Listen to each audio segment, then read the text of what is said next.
नमस्कार दोस्तों, GS inspired में आपका दिल से स्वागत है। आज की यह वीडियो आपकी लाइफ में बहुत बड़ा बदलाव ला सकती है। दोस्तों, किसी ने सच ही कहा है, संघर्ष करते रहो।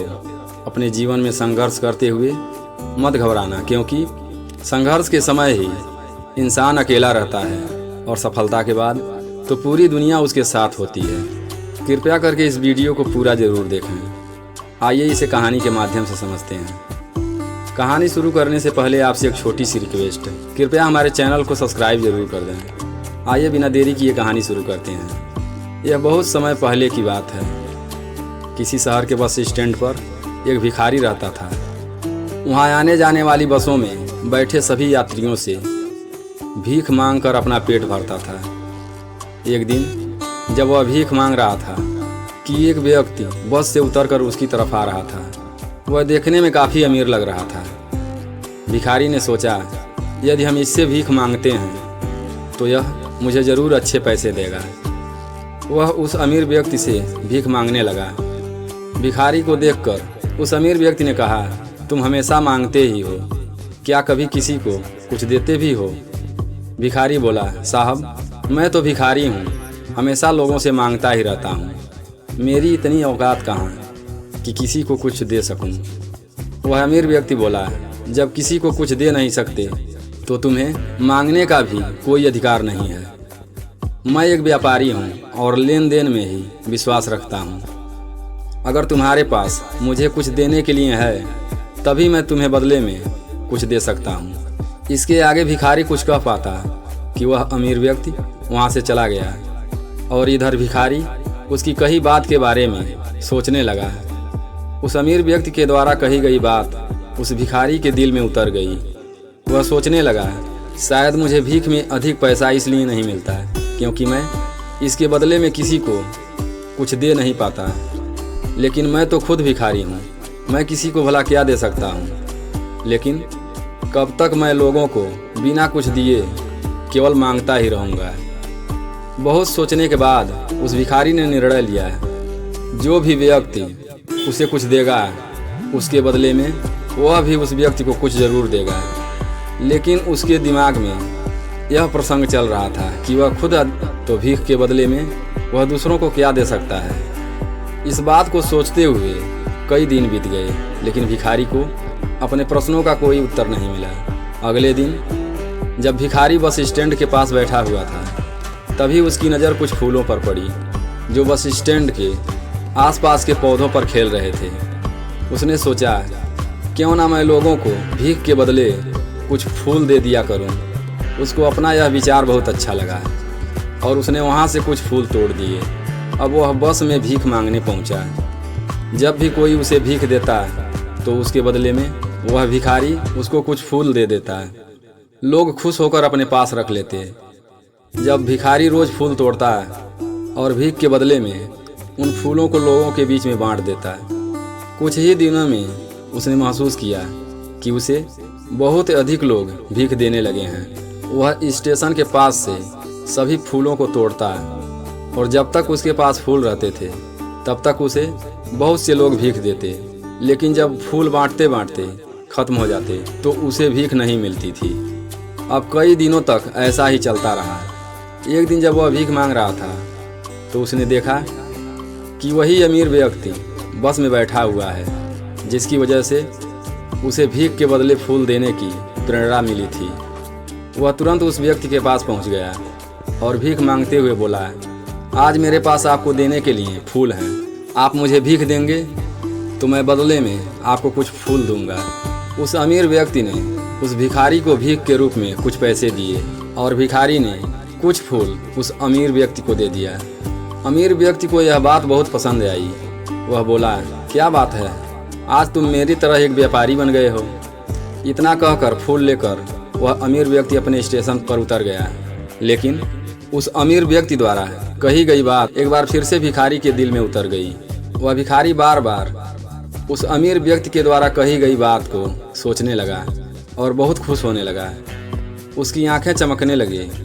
उसे लगने लगा था कि अब उसके हाथ सफलता की वह चाबी लग गई है जिसके द्वारा वह अपने जीवन को सुधार सकता है। वह तुरंत बस से नीचे उतरा और उत्साहित होकर वह बहुत तेज आवाज में ऊपर आसमान की तरफ देखकर बोला, मैं भिखारी नहीं हूँ, मैं एक व्यापारी हूँ। मैं भी उस अमीर व्यक्ति जैसा बन सकता हूँ। लोगों ने उसे देखा तो सोचा कि शायद यह भिखारी पागल हो गया है, और अगले दिन से वह भिखारी उस स्टेशन पर फिर कभी नहीं दिखा।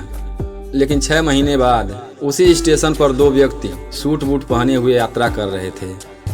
दोनों ने एक दूसरे को देखा तो उनमें से एक ने दूसरे से हाथ मिलाया और कहा कि आपने मुझे पहचाना? दूसरा व्यक्ति बोला, नहीं, क्योंकि मेरे हिसाब से हम लोग पहली बार मिल रहे हैं। पहला व्यक्ति बोला, नहीं, आप याद कीजिए, हम पहली बार नहीं बल्कि तीसरी बार मिल रहे हैं। दूसरा व्यक्ति बोला, मुझे याद नहीं, वैसे हम पहले 2 बार कब मिले थे। अब पहला व्यक्ति मुस्कुराया और बोला, हम पहले भी 2 बार इसी बस में मिले थे, जिसको आपने पहली मुलाकात में बताया था कि मुझे जीवन में क्या करना चाहिए, और दूसरी मुलाकात में यह बताया था कि मैं वास्तव में कौन हूँ। दूसरा व्यक्ति मुस्कुराया और अचंभित होते हुए बोला, हाँ, याद आया, तुम वही भिखारी हो जिसे मैंने एक बार भीख देने से मना कर दिया था, और दूसरी बार मैंने तुमसे कुछ फूल खरीदे थे, लेकिन आज तुम इस सूट बूट में कहाँ जा रहे हो और आजकल क्या कर रहे हो। तब पहला व्यक्ति बोला, मैं फूलों का एक बहुत बड़ा व्यापारी हूँ, और इसी प्रकार के काम के सिलसिले में आज मैं दूसरे शहर में जा रहा हूँ। कुछ देर रुकने के बाद वह व्यक्ति फिर बोला, आपने मुझे पहली मुलाकात में प्रकृति का वह नियम बताया था जिसके अनुसार हमें तभी कुछ मिलता है जब हम कुछ देते हैं। लेन देन का नियम वास्तव में काम करता है। मैंने यह बहुत अच्छी तरह से महसूस किया, लेकिन मैं खुद को हमेशा भिखारी ही समझता रहा। इससे ऊपर उठकर मैंने कभी सोचा ही नहीं, और जब आपसे मेरी दूसरी मुलाकात हुई तब आपने मुझे बताया कि मैं एक व्यापारी बन चुका हूँ। अब मैं समझ चुका था कि वास्तव में मैं भिखारी नहीं बल्कि व्यापारी बन चुका हूँ। मैं समझ लिया था कि लोग मुझे इतनी भीख क्यों दे रहे हैं, क्योंकि वह मुझे भीख नहीं दे रहे थे बल्कि उन फूलों का मूल्य दे रहे थे। सभी लोग मेरे फूल खरीदते रहे क्योंकि इससे सस्ते फूल उन्हें कहाँ मिलते। मैं लोगों की नज़रों में एक छोटा व्यापारी था, लेकिन मैं अपनी नज़रों में एक भिखारी ही था। आपने बताया तब मुझे एहसास हुआ और मुझे समझ में आ गया कि मैं एक छोटा व्यापारी हूँ। मैंने बस में फूल बांटने से जो पैसे इकट्ठा किए थे, उन पैसों से मैंने बहुत से फूल खरीदे और फूलों का व्यापारी बन गया। यहाँ के लोगों को फूल बहुत पसंद है और उनकी इसी पसंद ने मुझे आज फूलों का एक बहुत बड़ा व्यापारी बना दिया।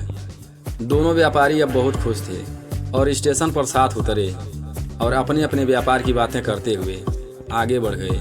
दोस्तों, इस कहानी से हमें बहुत कुछ सीखने को मिलता है। वह व्यापारी give and take care rule को बहुत अच्छी तरह जानता था।